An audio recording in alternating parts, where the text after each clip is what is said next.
Buenas tardes, muchas gracias por darme esta oportunidad. A continuación vamos a presentar una solución para la gestión de las evidencias digitales basada en los nuevos mecanismos de seguridad presentes en los dispositivos Android.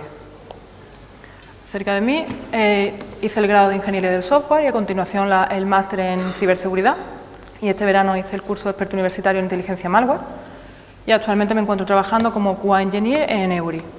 Este proyecto surge como parte de los resultados del trabajo de fin de máster y ha sido desarrollado en el contexto del proyecto IoTest de la Universidad de Málaga basado en testificación digital. ¿Vale? La presentación se estructura de la siguiente manera.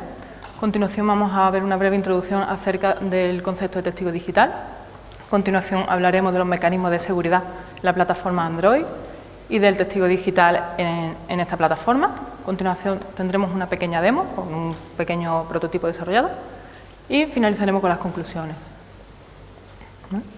¿Qué es el testigo digital? El testigo digital es un dispositivo que cuenta con un núcleo de confianza que es capaz de proteger las evidencias contra los accesos y manipulaciones no autorizados. Actualmente, en la adquisición de evidencias se utilizan los dispositivos Android, pero estos se utilizan como un contenedor de evidencias, que no participan de forma activa en este proceso. Entonces, lo que he hecho aquí ha sido una herramienta Android que lleva a la práctica este concepto. ¿Vale? El testigo digital debe cumplir una serie de requisitos, como son que debe de contar con un núcleo de confianza, que puede ser un TPM o un Secure Element, que proteja la evidencia contra las manipulaciones mencionadas anteriormente, manipulaciones y accesos no autorizados. Además, debe de tener un responsable humano, puesto que todas las acciones realizadas sobre una evidencia deben de estar a cargo de una persona física. Además, debe de cumplir con una serie de políticas de configuración, es decir, el testigo digital debe de poder ser configurado en función del rol del usuario que esté manejándolo. Además, debe de permitir también llevar un registro de evidencias que se puedan guardar y permitir la transmisión de estas a otro dispositivo o a un servidor destino, tal y como se muestra en el diagrama, ya transmitirse entre dispositivos similares o un servidor. Estos requisitos quedan cubiertos con el dispositivo Google Pixel 3 y su Secure Element, que sería el Titan M. En este caso, el Google Pixel 3 es uno de los dispositivos más seguros hasta la fecha y además de contar con Android 9. Su Secure Element, que sería el Titan M, se encuentra integrado en la placa de este dispositivo y aseguraría tanto los datos como el sistema operativo. Una de las ventajas de este chip es que toma las mejores funciones de los chips Titan, que son los que se utilizan en Google Cloud, y los adapta para los dispositivos Android. En la imagen se vería lo que sería el tamaño del dispositivo Titan M, sería el chiquitito, y el Titan, que sería el grande, puesto que para los dispositivos móviles se requiere de un dispositivo de menor tamaño. A continuación vamos a pasar a los mecanismos de seguridad presentes en la plataforma Android para la utilización de estos Secure Element.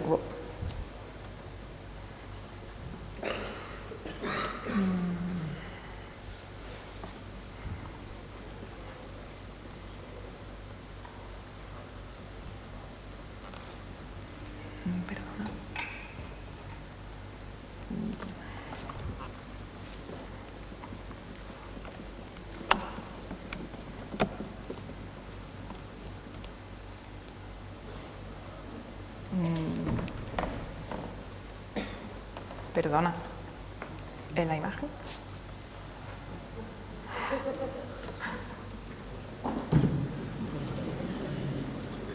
Que se ha quedado la imagen. ¿Qué ha pasado? Que la imagen se ha quedado tosada. ¿Qué ha pasado? A ver. Que lo he quitado y lo he puesto, pero no,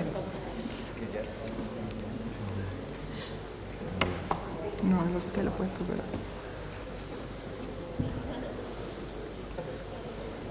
Parece que lo pille pega el parpadeo, pero ahí no. ¿Nada? ¿No? ¿No? Buena leche, ¿pero por qué? Esto sigue... Vamos a ver. ¿El monitor es? O sea, con el eje... ¿Cómo? Ahora ha vuelto. Ha vuelto. No sé. ¿Se ha vuelto a ir? Sí.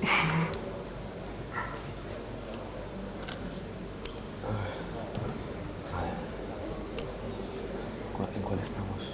¿En esto? Sí, estamos en esto. Ahí va esto. ¿Ahora estás viendo? Aquí, ahora sí. Sigue desde esto. ¿Pero aquí? Sí. Lo intento grande. Ahí. Ahora. ¿Sí?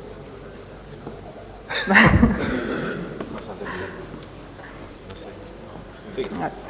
A continuación vamos a hablar de los mecanismos de seguridad en Android y de la forma... No, esta no. ¿Es esta?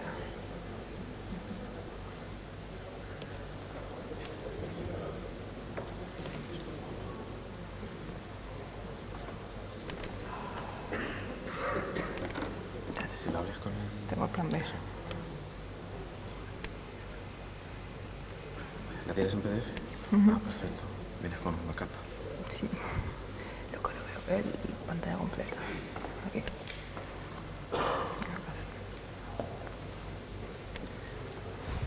Ah, tienes, es verdad. Probamos... No importa, o puedo así, seguir ¿vale? desde aquí. ¿Así os vale? Vale, pues venga, dale. Sí, seguir sí, venga. A continuación vamos a seguir hablando de las tecnologías que tiene Android, con las que cuenta Android para utilizar este Secure Element. Android tiene principalmente dos métodos para la utilización de este Secure Element. Por un lado tendríamos Keystore y por otro Open Mobile API. Keystore se basa sobre todo en la gestión de claves, solamente sirve para almacenar claves. Cada clave tendría un alias asociado, es decir, tú no utilizarías aquí una clave en concreto, sino tú le asignas un alias y tú utilizarías la clave en función del alias. Ahí. De manera que... no. Vamos a probar con el OVG. ¿Es esta solamente?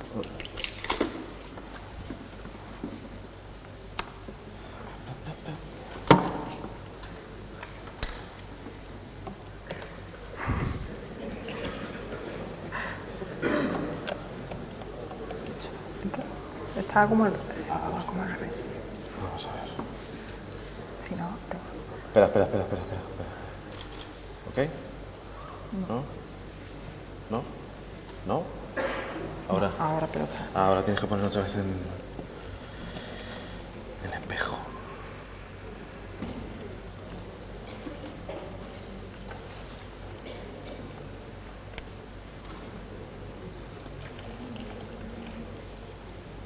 Ok. Vale, ahora Tienes este.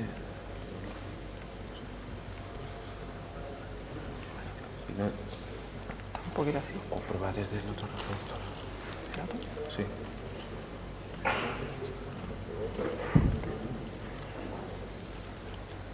¿Vale? Sí. Vamos Vamos a intentarlo. Vamos a volver a intentarlo. A continuación, las tecnologías para utilizar el Secure Element, como iba contando, podría ser Keystore o Open Mobile API. Keystore es para las claves. Se utiliza pues, para almacenar claves, pero tú no guardas una clave en sí en el Secure Element. Tú con esto tú le asignas un alias y le dices, vale, para este alias, genérame una clave. Entonces, de manera que dicha clave nunca va a abandonar este chip. Solamente lo va a hacer el alias con el que vamos a interactuar. Además, una de las grandes ventajas de este sistema es que el proceso de manipulación de claves se encuentra aislado del proceso de la aplicación. Por tanto, si el proceso de aplicación quedara comprometido, las claves no lo estarían. Otra gran ventaja es que se encuentra de forma nativa en los dispositivos Android mayores que 4.3, lo cual actualmente son más del 95% de los dispositivos. Sin embargo, este sistema tenía el inconveniente de que solamente permite almacenar claves, por tanto no podríamos almacenar los hashes, no podríamos almacenar ningún tipo de hash.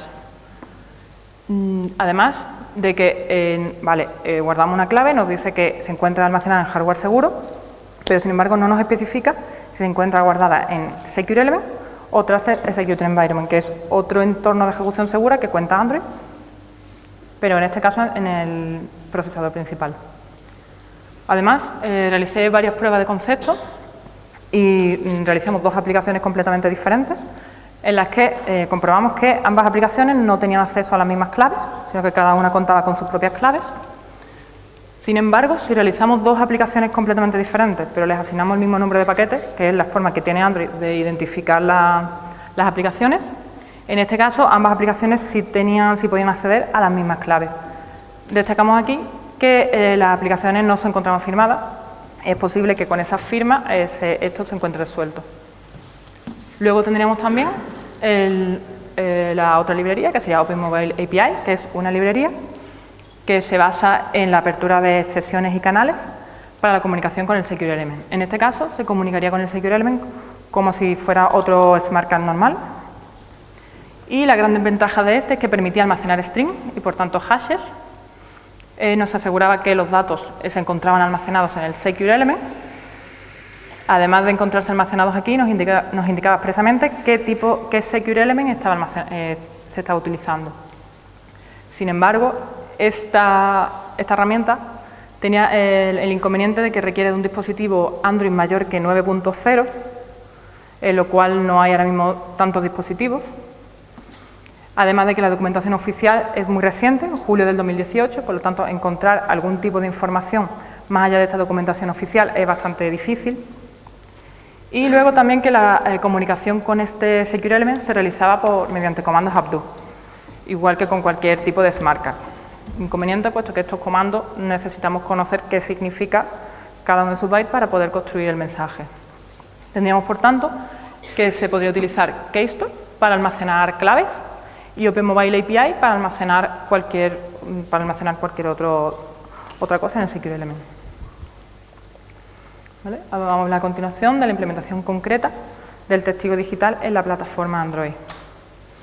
Tendríamos, por tanto, que dados los requisitos del testigo digital, en Android podríamos conseguir el núcleo de confianza con el Secure Element, del que hemos hablado anteriormente, además de que el responsable humano lo podríamos conseguir con la identificación biométrica presente en los nuevos dispositivos. Los dispositivos personales están vinculados a una persona física mediante una tarjeta SIM, pero esta vinculación no es... necesitamos de otro tipo de vinculación para este proyecto. Por tanto, requerimos de que el dispositivo cuente además con identificación biométrica. Además, para las políticas de configuración, requeriríamos en este caso de que el testigo digital permitiera la configuración externa desde un servidor remoto. Y para el registro de evidencia necesitaríamos que el dispositivo contara con almacenamiento cifrado, tanto almacenamiento en el sistema como base de datos.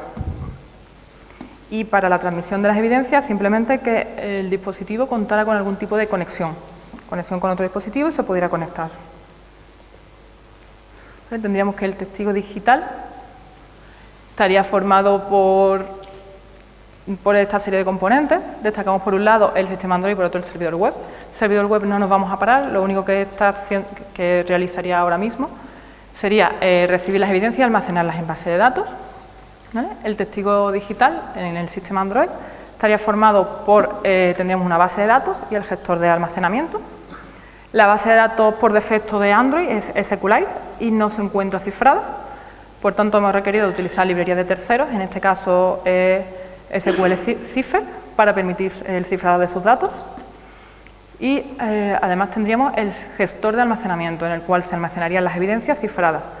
La clave de cifrado para estos archivos se encontraría en el Secure Element. Luego tendríamos lo que sería el testigo digital, que estaría formado por el almacenamiento seguro y la aplicación de usuario. La aplicación de usuario, el almacenamiento seguro, almacenaría tanto las claves de cifrado mencionadas anteriormente, como los datos biométricos del usuario para poder entrar en la aplicación, además de los hashes de las evidencias. Luego estaría la aplicación de usuario, la que vamos a detallar más adelante, que es la que se encargaría de realizar el procesado de adquisición de la evidencia, transmisión, etcétera. Tendríamos que este sería el diseño de la aplicación móvil. La aplicación móvil está dividida en dos partes bien diferenciadas, que serían por un lado el core de la aplicación y por otro las partes dependientes del sistema operativo. Esto se ha hecho así puesto que si queremos migrar este testigo digital a otra plataforma, el core de la aplicación se mantendría y solamente deberíamos de implementar las partes dependientes del sistema operativo. Entonces, tendríamos que lo que sería el core tendríamos por un lado el gestor de evidencias, que sería el encargado de realizar todas las operaciones del propio gestor, como sería la adquisición de evidencias, la transmisión de esta a un servidor. Para ello se ayudaría de los modelos, que sería lo que es, en programación orientada a objetos son las clases. En este caso, por ejemplo, evidencia, usuario, estado. Estos modelos utilizarían las interfaces para llevar a cabo sus acciones.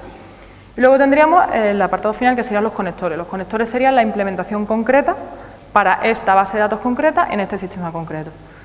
Si no quisiéramos cambiar el sistema, pero quisiéramos cambiar la base de datos, igual lo único que necesitaríamos implementar, serían los conectores finales. Ya sacamos aquí que utilizando SQLite el diseño no ha sido tan limpio, puesto que hemos necesitado propagar el contexto de la aplicación desde el controlador Android hasta el conector.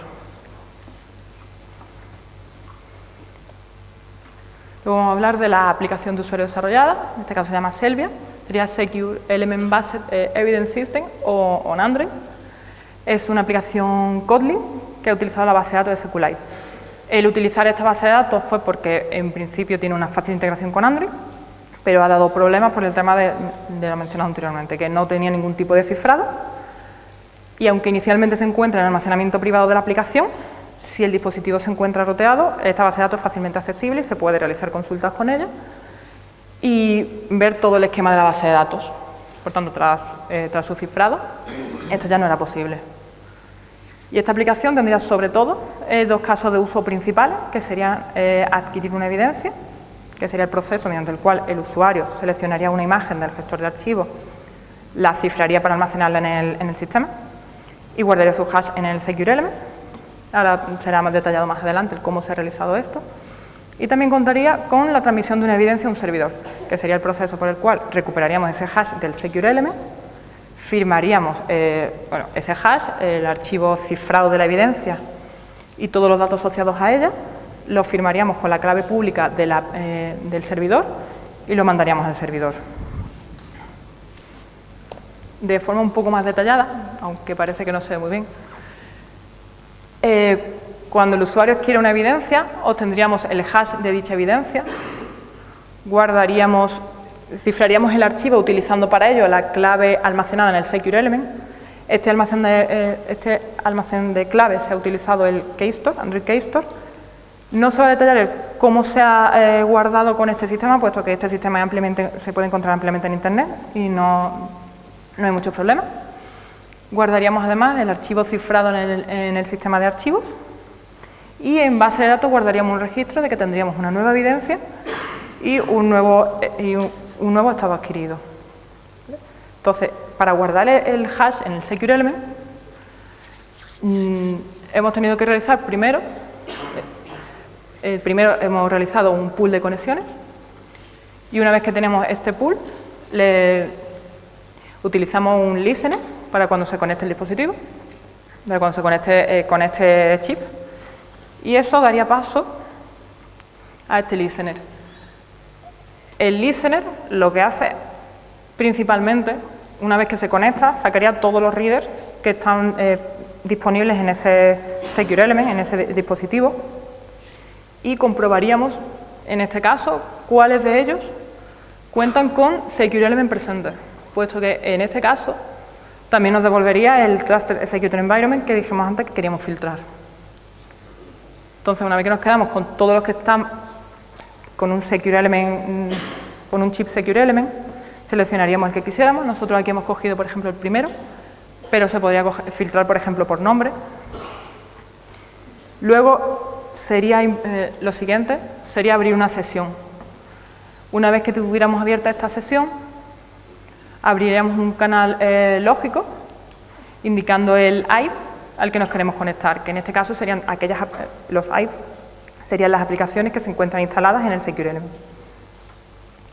Y luego tendríamos los dos métodos más importantes, una vez que este canal está abierto, que sería el Select Response y el Transmit. El Select Response es la forma que tendríamos nosotros de recuperar los datos del Secure Element, la forma que tendría el Secure Element de comunicarse con nosotros. En este caso, lo que nosotros recibiríamos es una secuencia de bytes que posteriormente necesitaríamos interpretar. Y luego, para nosotros enviarle datos al Secure Element, utilizaríamos el método Transmit. En este caso, utilizaríamos aquí los comandos updo mencionados anteriormente, que sería pues la secuencia de bytes. Ahí está almacenado como constante. Es aquí donde está el mayor problema en poder montar poder montar los mensajes con estos comandos. Luego tendríamos el otro proceso crítico de la aplicación, que sería la transmisión de evidencias al servidor, que en este caso primero tendríamos el servidor al que querríamos conectarnos, obtendríamos la clave pública de este servidor y el archivo de la evidencia. El hash lo recuperaríamos del Secure Element con el mismo código visto anteriormente mediante OMAPI. Y a continuación construiríamos un JSON, lo firmaríamos con la clave pública de este servidor y a continuación pues, estos datos serían enviados al servidor y guardaríamos un nuevo registro en base de datos de que se ha producido este envío. La obtención del hash sería exactamente el mismo código que anteriormente, pero cambiando los comandos updo que se le envían. A continuación vamos a poner una pequeña demo mostrando este proceso. Aquí.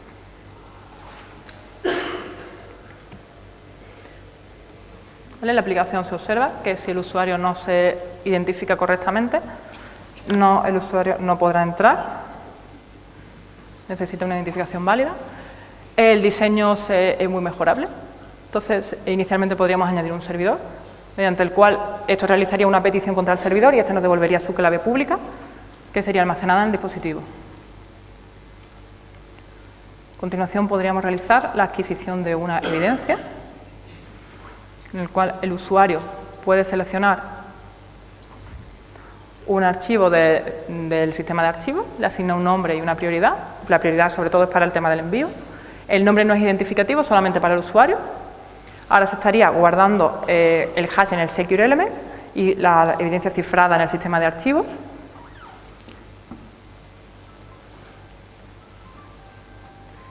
Y si vamos a ver el listado de evidencias, podríamos comprobar que la que se acaba de adquirir se encuentra aquí, inicialmente con un único estado de adquisición.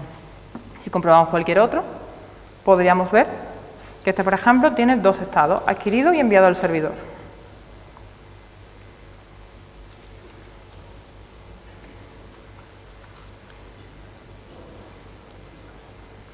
A continuación, tendríamos la opción de comprobar si tenemos evidencias pendientes de enviar al servidor. En este caso se lee más o menos, habría evidencias pendientes, puesto que al menos la que acabamos de crear no ha sido enviada al servidor.